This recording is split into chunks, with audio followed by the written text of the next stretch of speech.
इस मजेदार कहानी की शुरुआत होती है एक हाई स्कूल को दिखाते हुए, जहाँ पर कई सारे बच्चे टूर्नामेंट खेल रहे थे। वहीं पॉल नाम का एक लड़का मैग नाम की चीयर गर्ल के ऊपर काफी फ्लर्टिंग कर रहा होता है। पॉल का तो पूरा ध्यान मैग के ऊपर था और मैग अपना पूरा चीयर लीडिंग में बिजी थी, और इसी ओवर कॉन्फिडेंस के कारण पॉल गेम के ऊपर ध्यान नहीं दे पाता और अपोजिट टीम से बहुत बुरी तरीके से मार खाता है। पॉल को बहुत ज्यादा चोट लगी थी, जिसे कि मैग भी देखने के लिए चली आई। तभी जाकर पॉल ने एक बहुत ही अच्छे मौके का फायदा उठाया और मैग से बाहर चलने के लिए पूछ ही लिया। मैग भी शायद पॉल के साथ डेट पर जाने के लिए मान जाती है। वहीं दूसरी तरफ अब हमें ब्रायन नाम का एक लड़का दिखाया गया, जिसने कि अपना हाई स्कूल कब का खत्म कर लिया होता है। वो तो कोई जॉब करना ही नहीं चाहता था, इसीलिए आवारा घूमता। ब्रायन जब यहाँ पर अपनी मोटरसाइकिल लेकर बाहर की तरफ जा रहा होता है, तभी उसकी मोटरसाइकिल एक ब्रिज पर आकर फिसल गई थी। ब्रायन को इससे ज्यादा चोट तो नहीं लगी, लेकिन उसकी मोटरसाइकिल थोड़ी सी खराब हो चुकी होती है।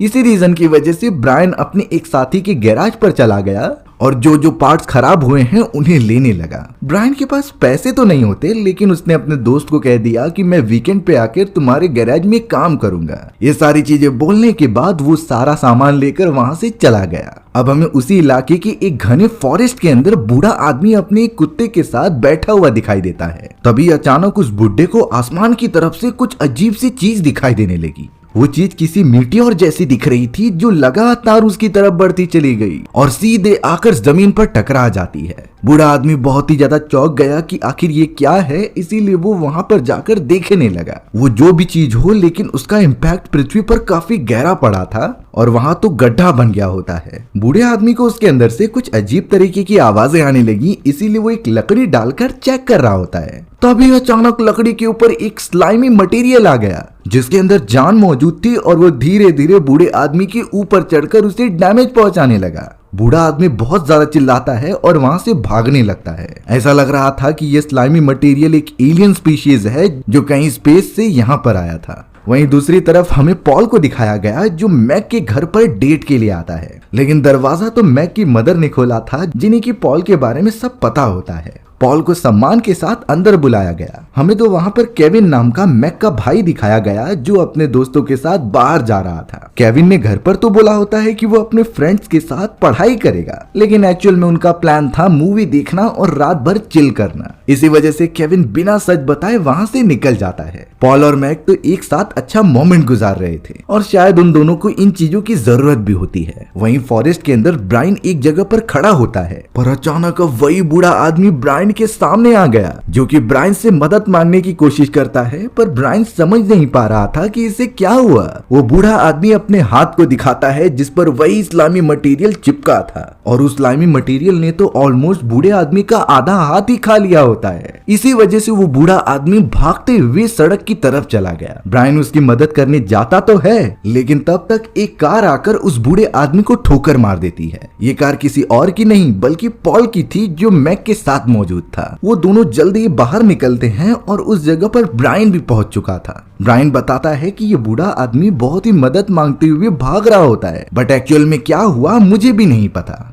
पॉल और मैग ने बोला कि हमें इसे हॉस्पिटल जल्द से जल्द लेकर जाना पड़ेगा, क्योंकि इसकी हालत बहुत खराब लग रही है। ब्रायन भी उनकी मदद करने के लिए कार में बैठ गया, ताकि बूढ़े आदमी को हॉस्पिटल में पहुंचा दिया जाए। थोड़े समय की ट्रेवलिंग के बाद वो तीनों हॉस्पिटल में पहुंच जाते हैं। बूढ़े आदमी की हालत बहुत खराब थी, इसीलिए पॉल और मैग उसे जल्द से जल्द अंदर लेकर चले गए और सिस्टर को उस पूरे केस के बारे में बताया। एक्चुअल में क्या हुआ था उन्हें उस बारे में तो नहीं पता, लेकिन इनका इलाज करना जरूरी था। डॉक्टर उसे एडमिट करके इलाज करने के लिए बूढ़े आदमी को अंदर के कमरे में लेकर जाते हैं। ब्रायन को सारी चीजें अंडर कंट्रोल लग रही थी, इसीलिए वो वहां से चला गया। पॉल तो उस बूढ़े आदमी के लिए फॉर्म भरता है और सारी फॉर्मेलिटीज कंप्लीट करता है, लेकिन अचानक पॉल जब उस बूढ़े आदमी को देखने के लिए अंदर की तरफ गया, तो पता चलता है कि उस बूढ़े आदमी का पूरी बॉडी में कुछ चेंजेस हो रहे हैं और वो एक जगह से दूसरी जगह पर हिल रहा था। पॉल जल्द से जल्द डॉक्टर को वहां पर बुलाता है और उन्होंने जब बूढ़े आदमी के ऊपर से कपड़ा हटाया, तो पता चलता है कि उस बूढ़े आदमी की आधे से ज्यादा बॉडी गल चुकी है, जैसे किसी ने उसे खा लिया हो, और उसके हाथ पर वही स्लाइमी मटेरियल अभी भी चिपका हुआ था, जो उसे धीरे धीरे खाता जा रहा होता है। डॉक्टर भी काफी पैनिक हो गए थे, इसीलिए वो वहां से मदद मांगने चले गए। पॉल भी कुछ कम नहीं था, उसने तो तुरंत ही शेरिफ को कॉल लगाने का ट्राई किया कि उन्हें मदद चाहिए, पर अफसोस बहुत ज्यादा देर हो चुकी थी। पॉल के ठीक ऊपर की तरफ स्लाइमी मटेरियल होता है जो अब बहुत ही बड़ा हो चुका था। उसने क्योंकि बूढ़े आदमी के मांस खाए होते हैं, पॉल इससे पहले कुछ कह पाता वो स्लाइमी मटेरियल उसके ऊपर हमला कर देता है। जोर से चिल्लाने की वजह से अब मैग भी पॉल के पास आने लगी, पर वो देखती है कि स्लाइमी मटेरियल ने पूरी तरीके से पॉल को अपने अंदर समा लिया है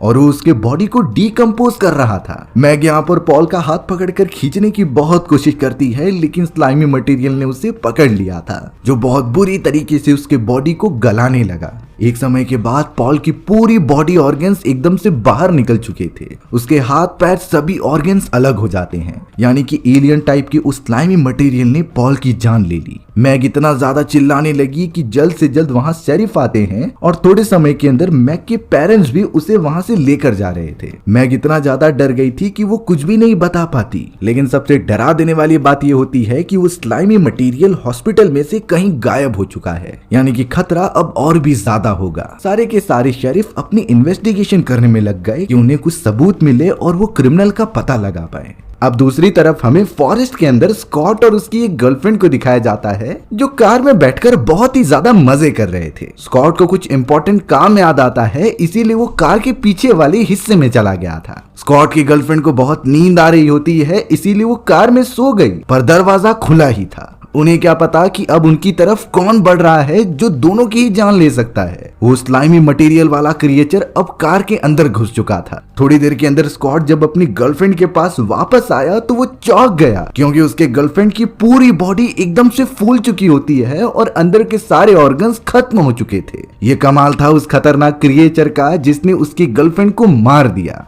यहाँ तक कि अब वो क्रिएचर स्कॉट के ऊपर भी हमला करने के लिए आगे बढ़ता है, पर स्कॉट ने जल्द से जल्द दरवाजे को तोड़ने की कोशिश की और वहां से भागना चाहा। अफसोस की बात ये होती है कि तब तक उस स्लाइमी वाले क्रिएचर ने स्कॉट को पकड़ लिया था। स्कॉट चाह कर भी दूर नहीं जा पाता और उसे बहुत बुरी तरीके से मार दिया जाता है। यहाँ गौर करने वाली बात पता चली कि वो क्रिएचर जिस भी इंसान को खाता था तो उसके बाद उसकी शक्तियां और साइज दोनों ही बढ़ जाते। अब वो कितना बड़ा होगा और कितनी तबाही मचाएगा ये हमें कुछ समय में पता चल जाएगा। वहीं दूसरी तरफ हमें मैग दिखाई जाती है जो पॉल के मरने के सदमे को बर्दाश्त नहीं कर पा रही थी। उसका दिमागी संतुलन बिगड़ता जा रहा था। मैग की मदर उसका बहुत अच्छी तरीके से ख्याल रख रही होती है कि मैग अपने आप को चोट न पहुंचाए। वहीं दूसरी तरफ हमें पुलिस स्टेशन के अंदर ब्रायन दिखाया जाता है जिससे कि दो शेरिफ पूछताछ कर रहे थे, क्योंकि उन्हें पता चला था कि ब्रायन भी उसी रात मौजूद होता है। शेरिफ तो यही समझ रहे थे कि कहीं पॉल को मारने वाला ब्रायन तो नहीं। इन्हीं चीजों के रिलेटेड वो ब्रायन से पूछताछ करते रहते हैं, लेकिन ब्रायन तो सिंपल एक ही बात कह रहा था कि मुझे इन चीजों के बारे में बिल्कुल नहीं पता। उल्टा मैंने और पॉल ने तो उस गरीब और बूढ़े आदमी की मदद की थी हॉस्पिटल लाने के लिए, फिर आखिरकार ये सारी चीजें मैं कैसे कर सकता हूँ। बहुत पूछने के बाद भी उन शेरिफ को कुछ रिजल्ट नहीं निकलता और वो सोचने लगी कि बिना किसी सबूत के हम ब्रायन को गिरफ्तार नहीं कर सकते। इसीलिए ब्रायन को थोड़ी पूछताछ करने के बाद वहां से आजाद कर दिया जाता है, लेकिन शेरिफ ने बताया कि हमें इसके ऊपर नजर रखनी होगी। अब ब्रायन जब वहां से दूर जा रहा था तभी उसके पास मैग भागते हुए आई। मैग को पता था कि ब्रायन को वो पुलिस ऑफिसर कुछ नहीं करेंगे, लेकिन मैग को ये सच्चाई सबके सामने लानी थी कि पॉल को किसी खतरनाक क्रिएचर ने मारा था और ये सारी चीजें मैग ने अपनी आंखों से देखी हैं। बट प्रॉब्लम ये थी कि मैग ने जब ये बातें बाकी लोगों को बताने की कोशिश की तो कोई उसके ऊपर भरोसा नहीं करता। उसे कुछ ऐसे एविडेंसेस चाहिए जिससे कि वो प्रूफ कर सके, पर हमें पता चलता है कि ब्रायन इन चीजों के ऊपर बिल्कुल बिलीव नहीं करता।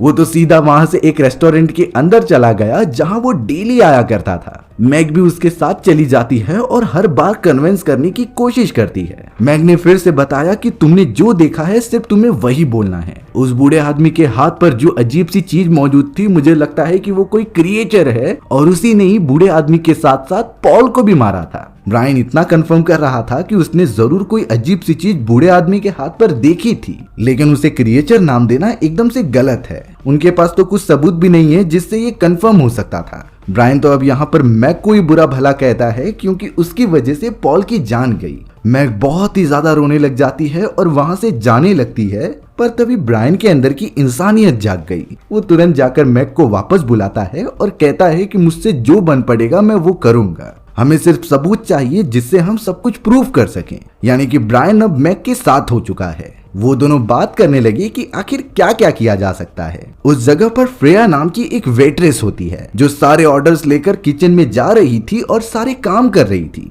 तभी फ्रेया देखती है कि सिंक के अंदर पानी अच्छे से जा नहीं रहा है, इसीलिए वो हर कोशिश करने लगी वहां से पानी पास कराने के लिए। जब उससे नहीं हो रहा था तब उसने अपने एक साथी जॉन को बोला कि वो ये काम कर दे। जॉन तो एकदम स्टाइल में आता है और वहां के सारे सिंक को क्लियर करने लगता है, लेकिन कुछ देर बाद रिजल्ट ना निकलने के कारण अब जॉन ने उसके अंदर हाथ डालकर ट्राई किया, जो शायद उसकी सबसे बड़ी गलती थी, क्योंकि अंदर की तरफ कोई और नहीं बल्कि वही खतरनाक स्लाइमी मटेरियल वाला क्रिएचर था जिसने कि अब जॉन का हाथ के साथ साथ उसकी पूरी बॉडी ही अंदर खींचना स्टार्ट कर दिया होता है। अब तो वो क्रिएचर जॉन के सर पर हमला करके उसे अंदर खींच रहा था, जिससे फ्रेया डरकर चिल्लाने लगी। फ्रेया की आवाज सुनकर तो पॉल और मैग भी भागे भागे चले आते हैं और यहाँ उन दोनों ने लाइव एक्शन देखा कि कैसे वो स्लाइमी मटेरियल वाला क्रिएचर हमला कर रहा है और उसने बहुत बुरी तरीके से जॉन का सर अंदर की तरफ खींच लिया था। उस क्रिएचर का सक्शन इतना ज्यादा होता है कि पूरे बॉडी पार्ट्स को ही वो खींच ले रहा था, जिससे कि जॉन वहीं पर मारा गया। धीरे धीरे अब जगह मिलने के कारण वो स्लाइमी मटेरियल अब पूरे किचन में फैल गया।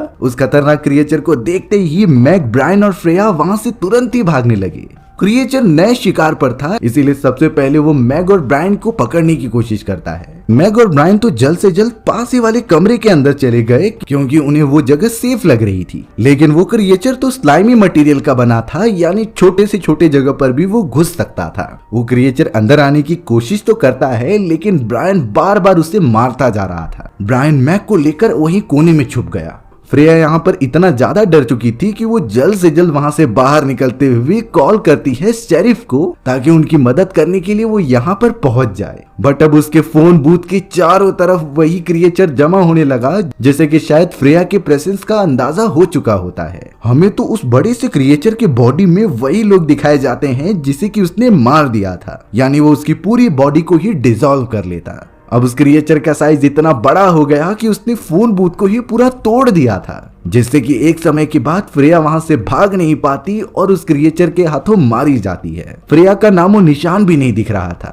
कई ज्यादा देर हो गए, इसीलिए अब ब्रायन और मैग दरवाजा ओपन करके धीरे धीरे आगे बढ़ते हैं। ब्रायन ने मैग से प्रॉमिस किया था कि वो उसे कुछ भी नहीं होने देगा, इसीलिए दोनों बिना कोई हलचल किए आगे बढ़ते जाते हैं, क्योंकि वो स्लाइमी मटेरियल वाला क्रिएचर कभी भी आ सकता था। अब हमें यहाँ सिटी के अंदर ही ट्रेवर नाम का एक आदमी दिखाया जाता है जो कि बहुत ही ज्यादा रिलीजियस था। वो जब अपने घर की तरफ बढ़ ही रहा था तभी वो स्लाइमी मटेरियल उसके सामने आ गया, जो धीरे धीरे सीवर लाइन के अंदर जा रहा था। ट्रेवर को लगने लगा कि ये कोई शैतान है, इसीलिए वो अपने मंत्र पढ़ना स्टार्ट कर देता है। चौंकाने वाली बात थी कि उस क्रिएचर ने सच में ट्रेवर के ऊपर हमला नहीं किया और सीधा पाइपलाइंस की यूज करते हुए उसके अंदर चला गया। ट्रेवर ये सारी चीजें देखकर बहुत ही ज्यादा डर जाता है और सीधा अपने घर की तरफ भागता है। उसने तो देखा कि घर की सारी चीजें बिखरी हुई हैं, शायद उसी खतरनाक क्रिएचर ने वहां पर हमला किया होगा। ट्रेवर को तो वहां पर कुछ क्रिस्टल वाली चीजें मिली जिसे कि वो अपने पास रिसर्च के लिए रख लेता है। उसे कुछ सीक्रेट बात पता चली थी जो वो किसी को बताना नहीं चाहता। वहीं ब्रायन और मैक्स सीधा उस जगह से बचते हुए निकल पड़े होते हैं शेरिफ को ये बात बताने के लिए। तभी उन्हें पता चलता है कि कोई भी शेरिफ पुलिस स्टेशन के अंदर है ही नहीं, क्योंकि वो क्लूज इकट्ठा करने के लिए दूसरी तरफ गए हैं। वहां पर एक लेडी बैठी हुई थी जो उन शेरिफ से कांटेक्ट करने की कोशिश करती है।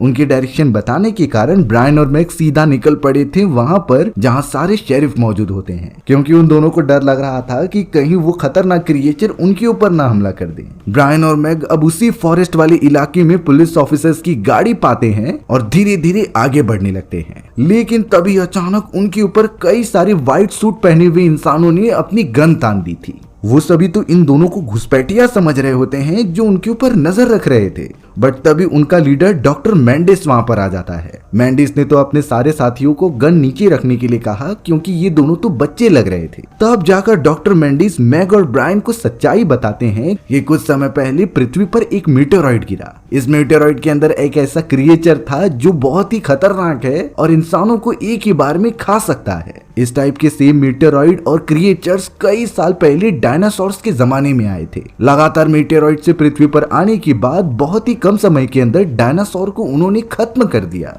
और अब हमारी स्पेस एजेंसीज ने कहा है कि इतने सालों बाद वही क्रिएचर्स वापस आ रहे हैं, इसीलिए हम जल्द से जल्द सारे लोगों को क्वारंटीन कर रहे हैं या फिर शहर से इवैक्यूएट कर रहे हैं। डॉक्टर मेंडिस ने तो अपने साथियों को कह दिया था कि मैग और ब्रायन को भी सही सलामत दूसरी जगह पर लाया जाए। उन्हें तो अब उनकी वैन में बंद कर दिया जाता है जो उन्हें जबरदस्ती अपने इवैक्यूएशन सेंटर में लेकर जाने लगे। लेकिन ब्रायन इन पुलिस ऑफिसर्स और गवर्नमेंट की किसी भी बातों पर भरोसा नहीं करता था। वो कहता है कि हमें इनकी बात ना मानते हुए अपनी जगह पर जाना चाहिए जहां हम सेफ समझते हैं। लेकिन मैग को अपने फैमिली की बहुत फिक्र हो रही थी, इसीलिए वो ब्रायन को चले जाने के लिए कहती है, क्योंकि वो तो सिटी में वापस लौटेगी अपनी फैमिली और भाइयों को बचाने के लिए। वहीं दूसरी तरफ हम मैग के भाई केविन को देखते हैं जो लेट नाइट शो को एंजॉय कर रहा था। ये सारी मूवीज केविन जैसे बच्चों को देखना अलाउड नहीं था, फिर भी वो इलीगली ये सारी चीजें देख रहे थे। अब उसी थिएटर के अंदर एक आदमी होता है जिसका नाम हब्स था। हब्स तो अचानक फील करने लगा कि एयर कंडीशन अच्छे से काम नहीं कर रहा है। वो अपनी टेक्नीशियन को कॉल लगाने की कोशिश भी करता है पर वो कॉल पिक नहीं कर रहा होता, जिस वजह से अब हब्स खुद ही एयर कंडीशन को जाकर चेक करने लगता है। उसने जैसे ही कैबिनेट के अंदर अपना सर अंदर घुसाया तभी अचानक वहां से वही क्रिएचर आ जाता है। हब्स को बचने का कोई चांस नहीं था और वो जोर जोर से चिल्लाने लगा। थोड़ी देर में वहां मैनेजर आ गया जो देख रहा होता है कि चारों तरफ सामान बिखरा है। जैसे ही उसकी नजर ऊपर की तरफ गई तो वो हब्स को देख रहा था जिससे कि खतरनाक क्रिएचर ने पूरी बॉडी को एकदम खराब कर दिया होता है। पता ही नहीं चल रहा था कि हब्स की बाकी सारी बॉडीज कहां मौजूद हैं। मैनेजर इतना ज्यादा डर गया कि वो सही समय पर वहां से भाग नहीं पाता और क्रिएचर ने उसे भी पकड़ लिया।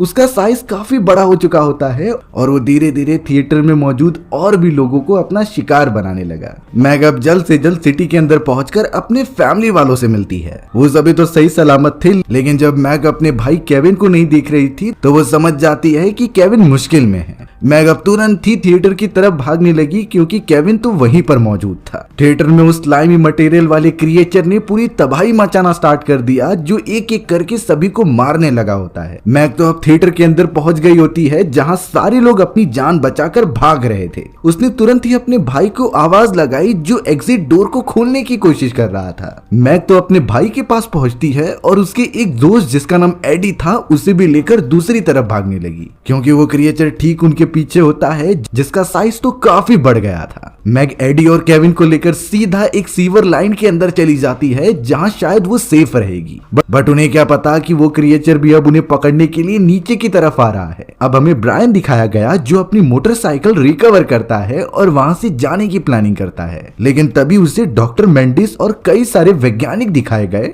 जो जमीन के अंदर से एक अजीब सी स्पेसशिप को बाहर निकालते हैं। यहाँ पर ब्रायन को एक सच्चाई पता चली कि उस खतरनाक क्रिएचर को डॉक्टर मेंडिस और उसके इंस्टीट्यूट ने ही बनाया था, यानी कि ये एक बायो वेपन है जो स्पेस से नहीं बल्कि पृथ्वी से ही भेजा गया था और ऐसा प्रतीत हो कि ये एक एलियन रेस है, इसीलिए उसे पृथ्वी पर जानबूझ के टकराया गया था। ये सारी चीजें यूएसए वाले कर रहे थे ताकि वो रशिया के खिलाफ एक बायो वेपन बना सके और वहां की पूरी पॉपुलेशन को एक ही बार में खत्म कर दे। लेकिन उन्हें जिस हिसाब से खबर मिल रही थी ये लग रहा होता है कि क्रिएचर आउट ऑफ कंट्रोल हो गया है, वो तो हमारे ही लोगों को मारता जा रहा था। इसीलिए स्लाइमी मटेरियल वाले क्रिएचर को रोकना बहुत जरूरी हो गया होता है। ब्रायन को सारी सच्चाई पता चल चुकी थी पर उसे एक सोल्जर ने देख लिया था। ब्रायन उसे तुरंत ही मारते हुए अपनी बाइक पर बैठ गया और वहां से भागने लगा। कई सोल्जर्स अब ब्रायन को पकड़ने के लिए उसके पीछे होते हैं, लेकिन ब्रायन अपने बाइक की मदद से काफी ऊंची छलांग लगाता है और दूसरी तरफ पहुंच जाता है, यानी कि वो उन सारे सोल्जर्स से बच गया था। मैग तो एडी और केविन को बचाते हुए आगे लेकर आती है पर एडी को अब उस खतरनाक क्रिएचर ने पकड़ लिया। वो तो उसकी पूरी बॉडी को चकनाचूर कर देता है, इसीलिए अब मैग ने अपने भाई को बचाने पर ध्यान दिया। उसने केविन को ऊपर की तरफ भेज दिया पर वो खुद नहीं चढ़ पाती। मैग का पैर फिसलने के कारण वो नीचे गिर गई पर अचानक वहां आवाज सुनकर ब्रायन पहुंच जाता है। ब्रायन ने मैग को अपनी बाइक पर बिठाया और वहां से दूर जाने लगा, पर एक समय के बाद उनकी बाइक भी खराब हो जाती है जिससे कि अब वो चारों तरफ से फंस चुके होते हैं उस खतरनाक क्रिएचर से। अच्छी बात तो ये हो गई कि वहां एक सोल्जर मिल गया और उसे टनल से निकलने का रास्ता पता था तो सभी बाहर निकल जाते हैं। उस जगह पर डॉक्टर मेंडिस और उसके सभी साथी आ गए थे और ब्रायन सबके सामने उनकी पोल खोलता है यहाँ डॉक्टर मेंडिस ने ब्रायन को मारने की कोशिश की, पर तभी टनल के अंदर से काफी बड़े बड़े टेंटिकल्स निकले जिसने सभी को मारना स्टार्ट कर दिया। उस क्रिएचर का साइज इतना बड़ा हो गया था कि वो बाहर निकलकर अब सभी को खत्म कर रहा था। ब्रायन की जान खतरे में थी, इसीलिए मैग उसकी हेल्प करती है। वहां पर एक ट्रक जा रहा था जिसमें कि काफी कम टेम्परेचर वाली बर्फ मौजूद होती है। मैग को एक आइडिया आया, इसीलिए उसने वहां पर एक बॉम्ब लगा दिया और लगातार गन लेकर उसकी तरफ मारने लगी। उस कम टेम्परेचर वाले बर्फ का कंटेनर फट जाता है जो उस क्रिएचर के बहुत करीब था, और उसकी की वजह से वहां का टेम्परेचर बहुत कम होने के कारण क्रिएचर वहीं जम गया, यानी कि क्रिएचर की वहीं मृत्यु हो जाती है। मैग और ब्रायन वहां से बचते बचाते हुए चले गए थे, लेकिन अंत में हमें दिखाया गया कि ट्रेवर नाम का वो आदमी जिसने की छोटे सैंपल कलेक्ट किए थे, वो अब धीरे धीरे क्रिएचर में कन्वर्ट होने लगा था, जिसका साइज भले ही छोटा होता है लेकिन वो जितने लोगों को खाते जाएगा वो बड़ा होगा। और हमारी ये कहानी यहीं खत्म हो गई। सो व्यूअर्स, आपको ये स्टोरी कैसी लगी कमेंट सेक्शन में बताना भूलना मत। और अगर आपको मेरा एक्सप्लेनेशन 1% भी अच्छा लगा होगा ना, तो वीडियो को लाइक एंड चैनल को सब्सक्राइब जरूर कर देना। मिलते हैं इसी तरीके की मजेदार वीडियोस में, तब तक के लिए बाय बाय।